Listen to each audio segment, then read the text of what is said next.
Bonjour à tous et bienvenue dans cette vidéo Node.js. Express.js concerne le middleware et vous voyez un diagramme ici. Le middleware signifie qu'une demande entrante est automatiquement dirigée à travers un tas de fonctions par Express.js. Donc au lieu d'avoir juste un gestionnaire de demande, vous aurez en fait la possibilité de connecter plusieurs fonctions que la demande fera jusqu'à ce que vous envoyiez une réponse.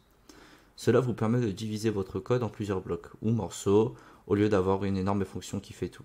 Et c'est la nature enfichable d'Express.js, où vous pouvez facilement ajouter d'autres packages tiers qui vous donnent simplement de telles fonctions middleware que vous pouvez connecter à Express.js et ajouter certaines fonctionnalités.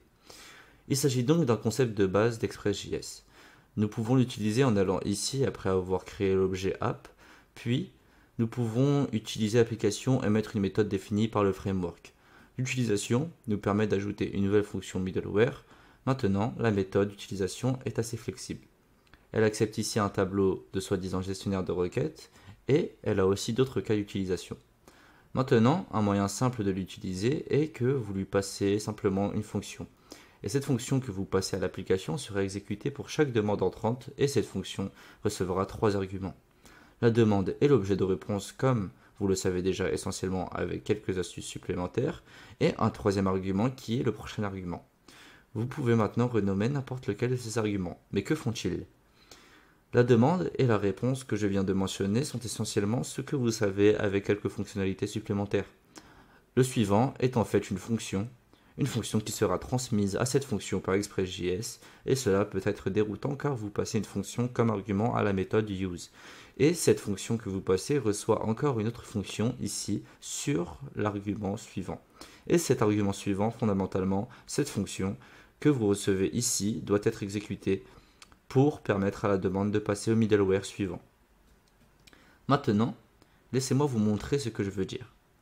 Nous pouvons simplement consigner le log dans le middleware ici, comme ceci.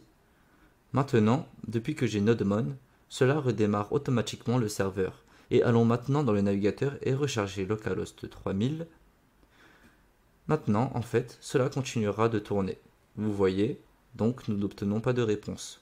Ce qui a du sens parce que nous n'avons aucune logique ou nous en enverrions une dans la console. Vous voyez dans le middleware cependant. Donc cela s'est exécuté. C'est ce que je voulais dire. Cela nous permet de nous connecter à cet entonnoir à travers lequel la demande est envoyée.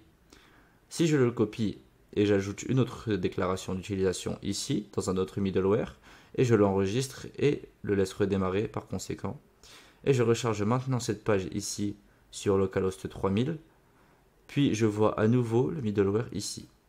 Et je le vois deux fois, parce que j'ai appuyé sur recharger deux fois dans mon cas ici. Mais je ne vois pas un autre middleware.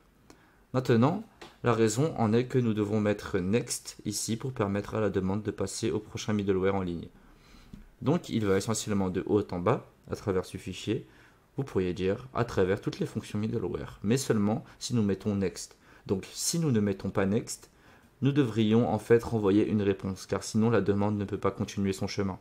Donc elle n'atteindra jamais un endroit où nous pourrions envoyer une réponse, mais si nous n'en envoyons pas non plus ici, eh bien nous n'envoyons jamais une.